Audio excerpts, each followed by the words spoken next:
Welcome to మన savings ideas. అందరూ బాగుండాలి, అందులో మనం కూడా ఉండాలని కోరుకుంటూ వీడియోని అయితే స్టార్ట్ చేద్దాము. ఈ 2024 అక్షయ తృతీయకి నేను తీసుకున్నటువంటి గోల్డ్ అండ్ సిల్వర్ చూపిస్తున్నాను. సో నేను ఏమేమి తీసుకున్నాను అండ్ ఫ్రీగా సిల్వర్ ఇచ్చారు, ఏం సిల్వర్ ఇచ్చారు అన్నది చూపిస్తాను. అయితే అక్షయ తృతీయకి గోల్డ్ తీసుకోవాలి అని రూల్ ఏం లేదండి. తీసుకుంటే మంచిది, తీసుకోకపోతే చెడ్డది, లేదా తీసుకుంటే చెడ్డదని కూడా ఎక్కడా లేదు.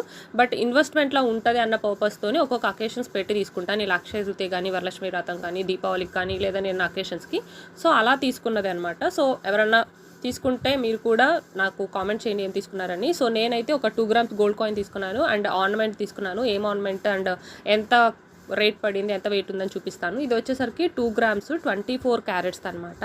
సో అందుకంటే ముందు మన ఛానల్ సబ్స్క్రైబ్ అయితే ప్లీజ్ ఛానల్ సబ్స్క్రైబ్ చేయండి అండ్ ఏ సేవింగ్స్తో చేసుకున్నాను కూడా చెప్తాను. సో మీరు కూడా నెక్స్ట్ టైం ఇప్పుడు ఎవరైనా పర్చేస్ చెప్తే నెక్స్ట్ టైం తీసుకోవచ్చు అనమాట. సో ఇది మనకి 24 carats 2 grams ఇచ్చారు. నాకు వచ్చేసరికి ఇది 7,300 పడింది. యాక్చువల్